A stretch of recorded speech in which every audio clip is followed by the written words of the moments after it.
नमस्कार मित्रों, जितेंद्र कुमार पांडे, सहायक जिला शासकीय अधिवक्ता कानपुर नगर।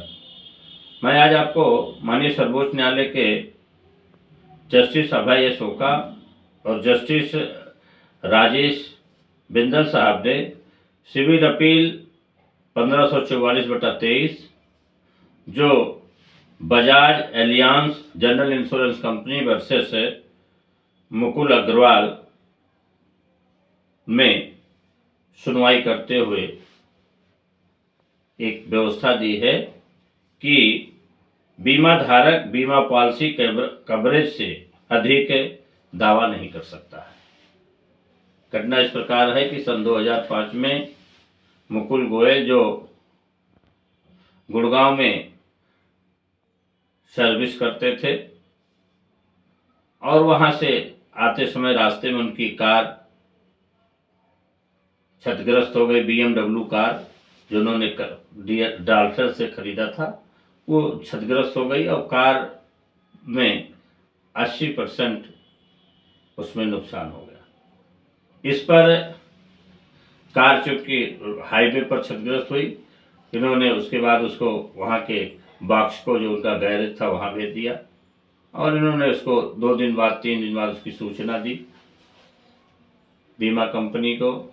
क्योंकि ये कार जो BMW कार थी ये 2 जगह से इंश्योर्ड थी, एक बजाज एलायंस से, दूसरे BMW सिक्योर जो इनके यहाँ सिक्योर पॉलिसी थी उसके तहत थी।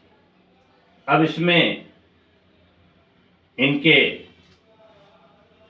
कार को जब गैरेज भेजा गया तो इन्होंने सूचना दी बीमा कंपनी को। बीमा कंपनी के लोग इसमें आए और इन्होंने इसका सर्वे किया, एक प्राथमिक सर्वे किया क्योंकि बीमा कंपनी को सूचना देने में देरी किया और उसमें ये पाया गया कि इस कार में जो सर्वेयर था उसने रिपोर्ट लगाई कि कार में के सीटों पर खून के धब्बे थे और कार में शराब की बोतलें मिली। इस प्रकार इन्होंने पॉलिसी का भी उल्लंघन किया है और दिल्ली के राज्य आयोग में इन्होंने शिकायत किया। राज्य आयोग ने बीमा पॉलिसी जो बीमा कंपनी को निर्देशित किया कि इनकी बीमा के जो प्रार्थना पत्र है उसका निस्तारण 1 माह के अंदर करे। इस पर बीमा कंपनी ने उसका सर्वे कराया, सर्वे में उसकी रिपोर्ट आई और रिपोर्ट में जो उसका सर्वे ने आकलन किया उसे 22 लाख रुपए का उसका नुकसानी का आकलन किया। इस प्रकार ये क्लेम इनकी मांग थी क्योंकि बीमा पॉलिसी में दिया गया कि अगर कोई वाहन 75% क्षतिग्रस्त हो जाता है तो उसे नया वाहन उपलब्ध कराया जाए। इस पर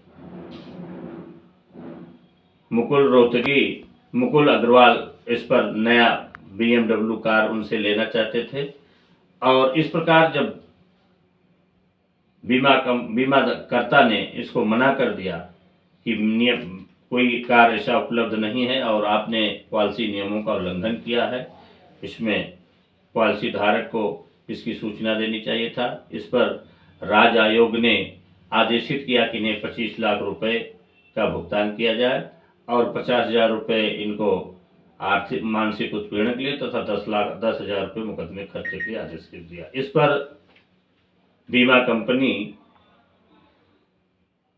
राष्ट्रीय उपभोक्ता फोरम ने पिटीशन फाइल किया जिस पर राष्ट्रीय उपभोक्ता फोरम ने भी बीमा कंपनी के दावे को खारिज कर दिया और उन्होंने कहा कि आप इनका भुगतान करें क्योंकि वहां पर BMW की तरफ से जो प्रेषित किए गए उन्होंने कहा कि इसकी नई जो मॉडल है वो लॉन्च नहीं है और उन्होंने कहा कि आप इनको रुपये 25 लाख रुपए 38 लाख रुपए 25 लाख रुपए प्लस 3 लाख रुपए भुगतान कर दिया। इस पर बीमा कंपनी माननीय सर्वोच्च न्यायालय में ये अपील प्रेषित किया।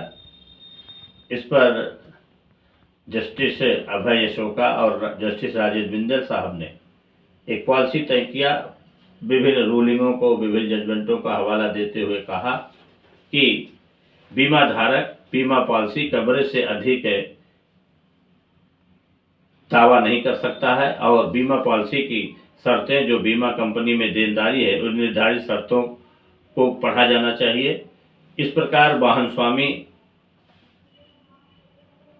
के विभिन्न तर्कों को, बीमा कंपनी के विभिन्न तर्कों को सुनते हुए माननीय सर्वोच्च न्यायालय ने निर्धारित किया कि बीमा कंपनी इन्हें 25 लाख रुपए और 3 लाख रुपए 6% ब्याज सहित इसका दावा दाखिल करने की तरफ से भुगतान करेगी। और इस प्रकार राष्ट्रीय आयोग के आदेश में आंशिक संशोधन करते हुए ये जजमेंट दिया है। ये निश्चित रूप से हम लोग जब वाहन चलाते हैं तो कोई दुर्घटना होने पर तुरंत बीमा पॉलिसी के अनुसार उसको कंपनी को सूचना देना चाहिए। और निश्चित रूप से उसमें जो सर्वेयर रिपोर्ट होती है वो सर्वेयर रिपोर्ट ही बहुत ही महत्वपूर्ण होती है। बहुत से ये इससे नहीं कि 75% आपका वाहन क्षतिग्रस्त हो गया आपको नया वाहन मिलेगा, ये पॉलिसी में अब उन कंडीशनों में नहीं है। इसलिए हम सभी को इस जजमेंट को, इस अपील को पढ़ना चाहिए जो निश्चित रूप से वाहन स्वामियों के लिए ये बहुत ही अच्छा माननीय सर्वोच्च न्यायालय का निर्णय आया है। मैं आज अपने YouTube चैनल के माध्यम से आपको ये जानकारी दे रहा हूँ। मेरा चैनल आगे लाइक करें, सब्सक्राइब करें। धन्यवाद।